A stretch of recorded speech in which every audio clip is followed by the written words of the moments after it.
Look who finally got their microphone back from the recording studio. Hello, it's me. I want to just share my thought process behind the whole mechanical keyboard scene and why I refuse to buy one. Now, importantly, I want to make it very clear that I don't have anything against keyboards or the people who are interested, like the community on YouTube that are interested in these keyboards. And if you haven't seen any of these type of videos, there's a very large community on YouTube of people who are fascinated by mechanical keyboards, by all the stuff that goes into the keyboards. I've got nothing against those people, I've got nothing against the keyboards, and I've definitely got nothing against you or anyone else who might be interested in this hobby. It's a hobby, it's an interest, that's fantastic. However, my problem is not with that, my problem is with how much it interests me and how much I don't like that it interests me. And anyway, I feel like I need to be not on an angle. Let me just, that's gonna get done soon. I'm gonna get rid of the drawings that I did when I was 15 and make it nice. So I have been a Mac user for a long time, okay? A long time. My first ever computer that my parents bought me when I was young, don't know how old I was, it was a Mac. It was an iMac. It was one of those like 24-inch thick boys. I loved it. I used it for many years until I killed it, basically by using it a lot, and then I got this one, and then I got a MacBook Pro later, so my entire computer experience has been Mac computers, and therefore Mac keyboards. And I genuinely really like using these keyboards. I mean, I think there is probably something to do with the fact that I've grown up with them, but having said that, I really like them. They feel really nice. I like the fact that they're low profile. I've always found them easier, like whenever I've gone to type on a Windows keyboard or something like of those taller keycap profiles, I've always just found it really uncomfortable and my fingers get all jammed, and I really like these. And then when I got the MacBook Pro with the butterfly switches, I know lots of people don't like the butterfly switches. I love them. I haven't really had them jam or stop working, and I know that's kind of people's main problem with them, so I like the butterfly switches. They feel nice. My only problem with the Apple keyboard and with my computer in general is that it's this white on silver thing. My room is very dark colors. My walls are a dark color. My floor is a dark color. My desk is like a deep red color. My notebooks are black. My headphones are black. Mousepad is black. My mouse is black. My phone is the dark one. My monitor is black. My microphone is black. Everything is like black and a dark color. Even my coaster is dark color. Everything in my desk setup is dark, muted tones, lots of black tech, because I like the way it feels. I know some people probably don't like everything being dark, but I find it really comfortable and warm and cozy, and I find white, stark, minimalist things often quite cold and uninviting, which is why the only things that don't feel at home is my computer and my keyboard. So really the only reason I have to buy a new keyboard would be to get one that fits the color scheme of my office better, which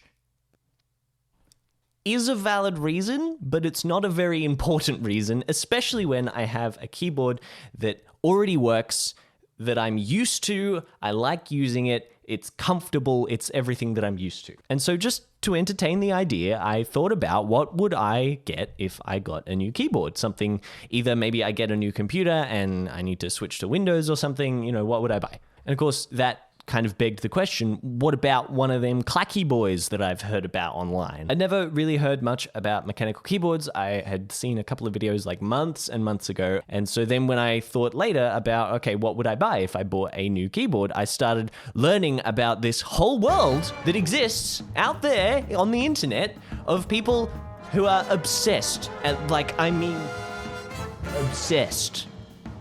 Really, really obsessed with these custom keyboards. And something about that was really appealing to me. I find it fascinating when you meet people or see people online or something who are really interested in one specific thing, whether it's something that I know anything about or not. In fact, usually if it's something that I've not got any experience with, it's more interesting, right? I'm interested in this person being interested in something. So I started learning, and that's when I discovered how deep the rabbit hole goes. It's ridiculous. There is so there is so much involved. It's insane.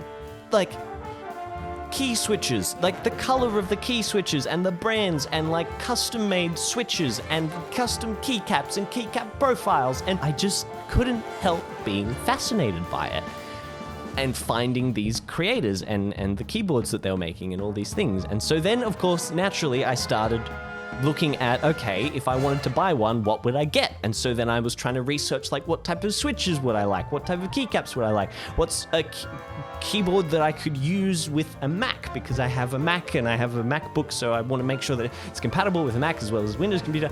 And like, what's something that's actually affordable and not like $1,000? Because, and this is the thing, right? Here's the problem.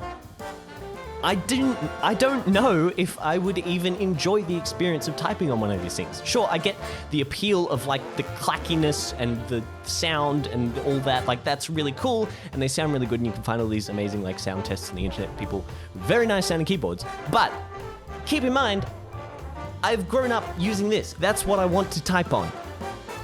So even if I did buy one of these keyboards that I don't need, even if I bought one, I probably wouldn't even like it because it would be so foreign to me. And I haven't really enjoyed the experience of typing on those profile keyboards in the past.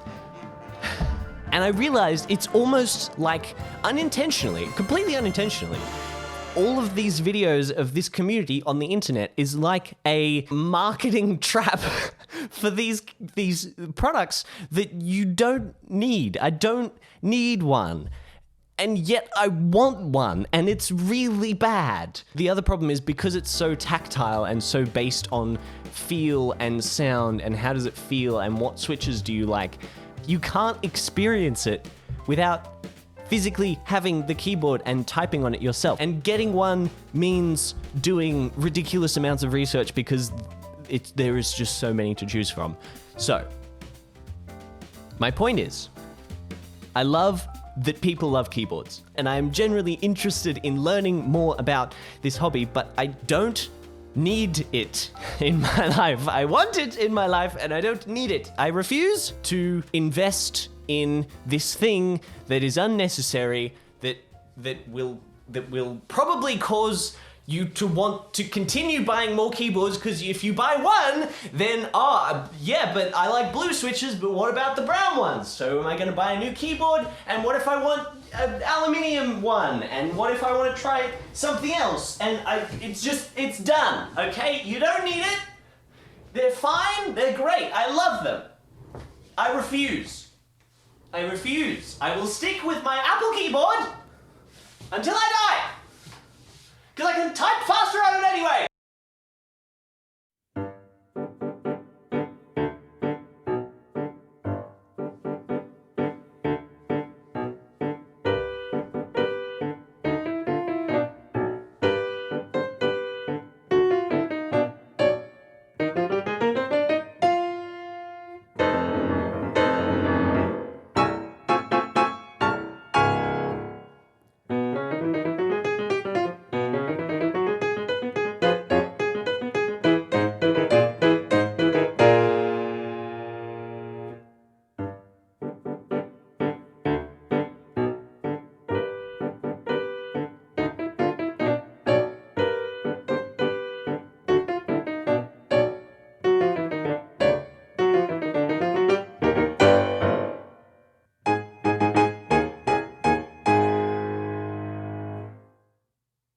It's a Keychron K2 version 2, the hot swappable edition, because it had the white and black keys, because I liked that. If I turn this off, you'll be able to see it better. I got the white backlight version because I didn't really want the RGB, and that was an extra like $10, so I just got the white backlight, and I got it with the Gateron blue clicky switches, because I know they're not popular, but I like the click. I like the little click. It's a good click. I guess I'll put a link in the description if you want to buy one.